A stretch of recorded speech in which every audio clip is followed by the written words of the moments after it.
Seu Papo Reto Podcast no ar. A gente vai estar falando sobre a semana 28, né, de 2026, sobre os assuntos, aquilo que mais repercutiu, que vem repercutindo. Aí eu vou deixar aí passar a bola para o Rodney para falar. E vamos falar de pesquisa, dessa pesquisa que saiu aí para o governo do Estado, para o Senado. Mas vamos se ater, Rodney, só para o governo do Estado. O que tu acha, o que tu analisa diante dessa pesquisa?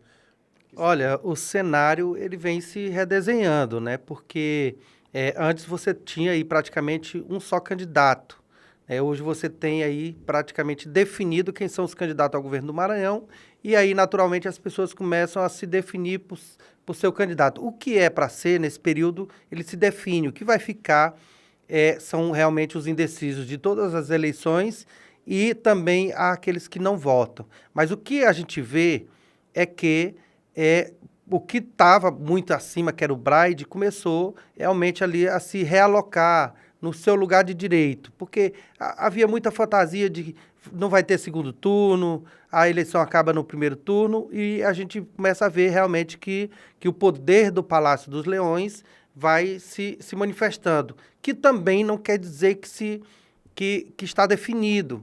Tem aí o processo de lançamento das candidaturas, fortalece ali as campanhas, tem um período também que é muito forte, que é quando você se apresenta na televisão, tanto nos horários eleitorais, como também nos debates. Esses sim serão os períodos fortes, né? E que deve valer ali para quem tem mais experiência política e mais contato, mais habilidade, vamos dizer assim. Nós falamos aqui, eu acredito, eu não me recordo se foi há 2 ou 3 semanas atrás, a gente falou exatamente sobre a maldição, o peso que o candidato carrega por ele liderar as pesquisas. Ali na pré-campanha, já começar a liderar as pesquisas, e a gente comentou sobre isso. E o que o que a gente aqui do Papo Reto acabou notando, percebendo, é que o Braide tinha um discurso, ali o seu grupo tinha um discurso que ia vencer no primeiro turno. Eles estavam comemorando antes do tempo, falando que era ser no primeiro turno, e essa pesquisa já está dando sinais que o Braide está caindo nas pesquisas e que o primeiro turno já fica mais distante dessa vitória dele, né? Então ali eu acredito que vai dar aí segundo turno, né, Holden? Vai dar o segundo turno, acredito que não. E eu acredito ainda, vou até pontuar um pouco mais, eu acredito que o Braide ainda cai mais um pouco aí nas pesquisas até o fim da campanha. O Braide é muito forte, né? Mas o importante até com quem concorre com o candidato que é muito forte, é saber que há essa possibilidade. Quando você trabalha ali, que é o já ganhou, a tendência é você perder antes da hora, perder o jogo. Então, você vê ali que realmente o Braide é um candidato forte, mas que do outro lado você tem uma estrutura também muito orgânica, muito forte, muito bem estruturada, cheia de prefeitos, cheia de lideranças, cheio de acordos, né? A briga é boa, mas eu quero deixar aqui, em nome do Papo Reto, o que é fundamental. Não é debater quem é forte e quem é fraco, mas que esse debate político ele traga realmente as reais necessidades da população maranhense, o que vai mudar, como será os próximos 4 anos, quem assumir o governo, quem vencer as eleições, o que de fato será a parte do povo, o que o povo vai ganhar. Parar um pouco mais da gente ter que a população depender de assistencialismo e ver realmente ou como outros estados. A gente nunca foi sempre o último estado do país, mas de um tempo para cá o Maranhão passou a ser o último em todos os índices. E a gente quer ver realmente que tenha um candidato, que tenha um nome, um futuro governador que venha trazer mudanças para esse estado em que o Maranhão parece que vai se eternizando sempre em último lugar. Olha, ainda falando de pesquisa, essa pesquisa, vamos falar de Senado, né? Vamos falar de Senado. E o que está se desenhando é que a Elisiane Gama está fora. A Elisiane Gama não tem nenhuma chance, segundo essa pesquisa, e as outras que se passaram também, ela tá difícil para ela, Rodney. Tá muito difícil para a Elisiane Gama, provavelmente aí ela não consiga se reeleger. Se ela daqui para lá, das convenções não mudar, digamos aí, uma candidatura, abrir mão da candidatura do Senado para deputado federal, ela corre sério risco de ficar sem mandato, Holden. Olha, tem muitos políticos que já sofreram isso que a Elisiane Gama sofre hoje. O fato de ser eleita senadora e ir para Brasília não quer dizer que você pode simplesmente virar as costas para o Maranhão, como ela fez. Ela virou a deputada do problema lá dos Estados Unidos, era a senadora do problema lá dos Estados Unidos, a senadora do governo Lula, a senadora das pautas das militâncias e esqueceu de ser a senadora do Maranhão. As emendas praticamente foram destinadas para os mesmos pequenos municípios, emendas milionárias, como assim também a própria senadora Ana Paula vem fazendo do mesmo jeito. Não me pergunte quem é a Ana Paula, porque eu sei, como jornalista, muito pouco quem é a Ana Paula. Agora imagina se você sair ali no Bacuri, na Nova Imperatriz, na Feirinha do Bom Sucesso e falar para alguém que nós temos uma senadora por nome de Ana Paula. Vai ser um desastre, porque ninguém não conhece. E foi exatamente esse erro que a Elisiane Gama cometeu, o de ir para Brasília e esquecer que ela era senadora do Maranhão. Como já teve deputados estaduais, até eleitos aqui de Imperatriz, que foi para São Luís e esqueceu que tinha tirado a maioria dos seus votos aqui na cidade de Imperatriz. A gente ainda falando sobre Senado, Holden, eu não posso deixar de pautar que eu acredito que ainda essa semana, eu acredito que até o fim da semana, o deputado federal Pedro Lucas, que ele é do União Brasil, ele foi o escolhido aí para ser o segundo na chapa do Senado do governo, do Orleans Brandão. Então, o primeiro é o Everton Rocha, na chapa do governo, do Orleans Brandão, e o segundo já vai ser anunciado, já está dado como certo, prego batido e ponta virada, como Pedro Lucas, o deputado Pedro Lucas, vai aí estar nessa segunda vaga. Mas tem um problema aí, Holden. Eu não sei se você vai olhar da forma que eu estou olhando esse cenário, como é que fica a Rosiana Sarney, que ela é do MDB,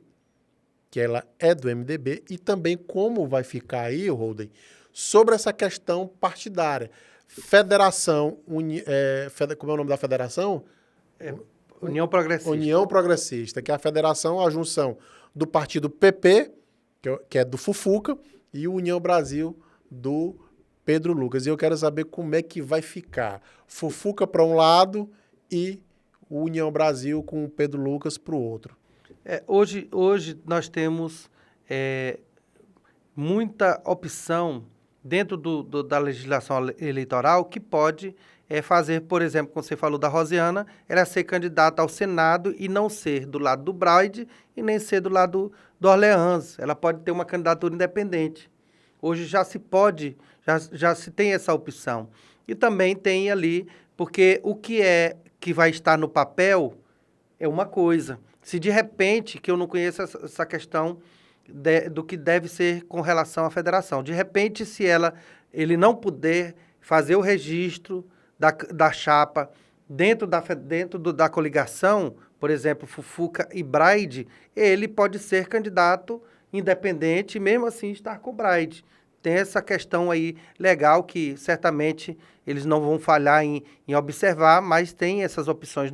Antigamente você tinha no Maranhão, quando começava a eleição, você já sabia quem seria o senador 1 e o senador 2 que iriam ganhar a eleição. Inclusive, na última eleição do Flávio Dino, a última eleição do Brandão, você sabia que o Flávio ganharia e quem era, teve só um senador, né? Foi o Flávio ganharia. Na anterior, você já sabia que ali seria o Everton e a Elisiane Gama.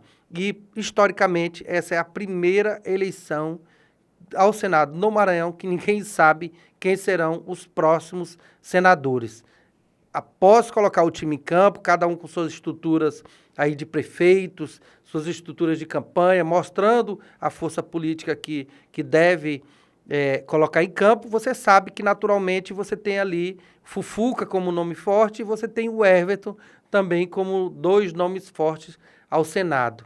Mas isso só vai se concretizar realmente quando os times estiverem em campo, já em campanha, para o Senado do Maranhão.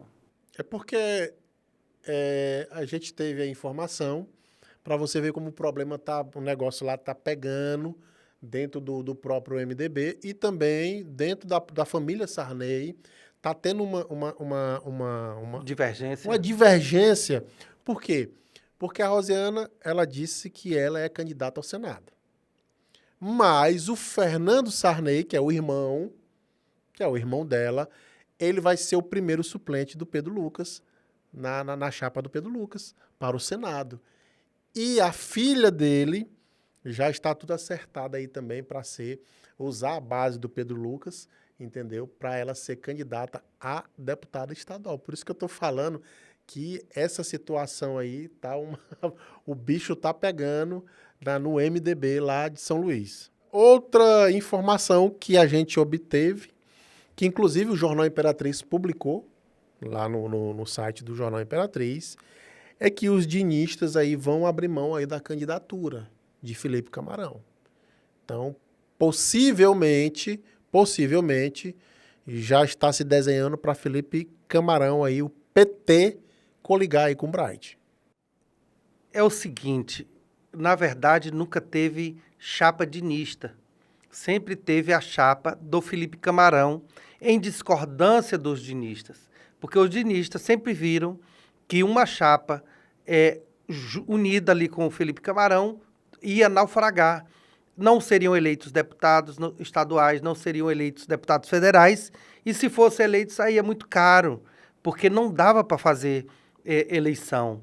Felipe Camarão, como candidato, que deve desistir, como você está falando, e os bastidores todos se falam isso, ele era candidato de si próprio. Foi uma coisa que ele levou para fazer acordo, para negociar, e acabou depois, como vai acontecer, tendo que aceitar as condições do próprio PT. Como outro dia nós comentamos, o PT, historicamente, ele vai do lado que tem mais possibilidade de eleição ou vai do lado do governo. Ele jamais vai enfrentar, isso é a própria fala do Lula, ele diz isso, nós não estamos atrás de eleição por ego, por paixão, nós estamos atrás de eleições vencedoras. O próprio Lula já dizia isso. E isso é a demonstração que manter a candidatura por paixão de Felipe Camarão é afundar um barco que você falou, o barco dinista. O dinista nunca foi Felipe Camarão. O Camarão era candidato, é candidato de si mesmo. Porque o que nunca foi mencionado sobre essa dificuldade que o Felipe tem na candidatura dele para o governo do Maranhão é o fato que hoje ele responde uma CPI. Inclusive, agora essa semana foi aprovado na CPI a quebra de sigilo bancário dele. Então, eu acredito que ele vem desidratando e eu acredito que ele vai desidratar mais ainda, que eu acredito que tem os seus motivos, os deputados. Essa CPI, ela vai trazer à tona aí algo que vai escandalizar mais ainda essa questão de corrupção que supostamente o Felipe Camarão está envolvido. Se ele se envolveu em corrupção ou não, na justiça e nessa investigação da CPI, ela deve esclarecer. Agora, é assustador o nível de recurso e de movimentação financeira que se apresenta o vice-governador, que foi secretário de Educação por um período também na gestão Flávio Dino, e ela parece muito com muitos secretários que esteve na gestão Flávio. Eu acredito muito no Flávio Dino, por incrível que pareça, do PCdoB, comunista, de esquerda, é a favor de tudo que eu discordo.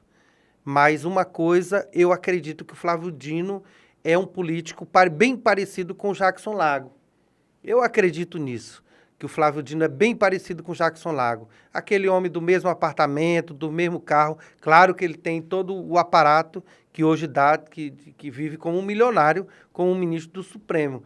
Mas uma coisa você tem que colocar aí e vem à tona com essa investigação do Felipe Camarão. Os secretários parece que viveram vidas de de sheiks milionários, os secretários do Flávio Dino, que é totalmente diferente. Eu acredito que ele jamais concordaria. A prova disso são investigações que ele faz no Maranhão contra Pastor Gil, contra emendas aí do Maranhãozinho, e se ele tivesse rabo preso com o Maranhãozinho, até porque estiveram juntos aí em palanques, fizeram acordos políticos, ele certamente não faria essa investigação em cima do Maranhãozinho, porque teria o rabo preso. E você vê que essa investigação ocorre e tanto que está aí, inviabilizou esse grupo do Maranhãozinho. Olha, tu falaste já em Maranhãozinho, a gente não pode deixar de comentar também sobre o PL.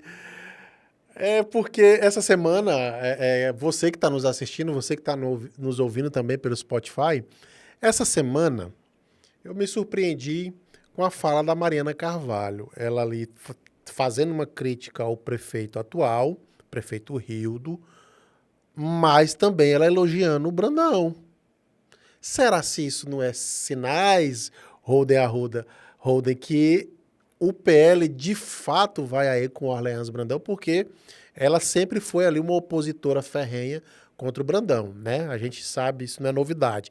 Mas será se ela não já está dando pistas aí de que ela vai dividir palanque? Inclusive, eu escrevi uma matéria no jornal Imperatriz falando que ela ia dividir palanque juntamente com quem? Com o JP, que o JP sempre foi governo, e que ela ia dividir o palanque com o JP no palanque de Orleans Brandão. E aí? A política, ela não é para amadores. É um jogo que não é para amadores, mas principalmente é um jogo que não é para quem tem ética. É um jogo que não é para quem que defende muita moralidade, a não ser que seja apenas no discurso. Porque, de repente, como dizia o saudoso Ulisses de Guimarães, dizia o seguinte, era você não fale para sua esposa quem são seus inimigos na política, porque pode ser que amanhã ela não entenda quem você vai levar para jantar na sua casa. A esposa ela nunca vai entender, o político sim vai entender porque ele está lá. Então é assim que funciona a política. A política ela é pragmática, a política é como uma nuvem, você olha para cima, ela está de um jeito, depois você olha de novo, ela já está de outro. São ditados históricos de políticos no Brasil. E assim também não será diferente com a Mariana. A Mariana não é exclusividade no Brasil. E se ela fosse exclusividade, ou ela teria um mandato só um, ou ela nunca teria um mandato. A política, ela é exatamente dessa forma. Você vai se transformando, você vai mudando de cor, você vai mudando de lado. Se você quiser permanecer na política, com mandato, né? A gente quer chamar a tua atenção para um fato que você acompanhou e você também se revoltou há 13 anos atrás. Exatamente nessa data do dia 10 de julho de 2013, o professor Iron, que era um palhaço, foi assassinado quando ele retornava para sua casa. Ele estava vindo da Parque de Exposição, da Expo Imp, e foi surpreendido na porta de casa e foi assassinado a tiros. E nesses 13 anos, Holden, a morte do professor Iron nunca foi desvendado. Nunca foi desvendado. Ninguém sabe, Holden, aí, quem são os culpados, se houve algum mandante, não sabe. Só que na época, Holden, o delegado regional, que estava à frente da delegacia, que para mim é uma instituição muito séria, era o ex-prefeito Assis Ramos. E esses 13 anos de morte do professor Iron, para mim, é uma falta tremenda de respeito contra os familiares. 13 anos, Holden. 13 anos, os familiares do professor Iron não sabem o motivo e não sabem quem foram os mandantes, não sabem quem matou, porque um delegado que estava à frente do caso simplesmente fez isso aqui, ó. Pegou a investigação e engavetou. deixando a cidade de Imperatriz, o estado do Maranhão, sem nenhuma resposta. E ele ainda vai para as câmeras, para a frente das câmeras, pousar de bom moço. Hoje é exatamente às 6. Hoje, 10 de julho de 2026, faz 13 anos que você, de forma irresponsável, deixou a cidade de Imperatriz e os familiares do professor Iron sem resposta, sem saber exatamente o que aconteceu. E eu vou passar a palavra para o Roden exatamente para falar sobre o Roden. É uma mancha que existe aí que não pode ser esquecida na carreira do delegado Assis Ramos, né? Porque não existe profissão político. Ele a profissão dele é delegado. E quando você tem uma profissão como esta, você tem ali, principalmente nos grandes casos, os casos de grande repercussão, é ali que você se destaca, como ele sempre fez. O Assis sempre foi um bom marqueteiro, mas nesse caso, incrivelmente, não teve solução. É um caso de grande repercussão, foram 2 pistoleiros que chegaram ali na residência, após o professor, na época, sair da noite católica do Parque de Exposições, há exatamente 13 anos atrás, e esse crime nunca foi desvendado. Chegaram até a divulgar, na época, que já sabiam quem tinham sido os culpados, e isso, aquilo, outro e tal, e de repente caiu no esquecimento. Todos os anos, exatamente, infelizmente, no período de exposição, se completa mais um ano, e esse, muito bem lembrado, são 13 anos que marca a história macabra, né?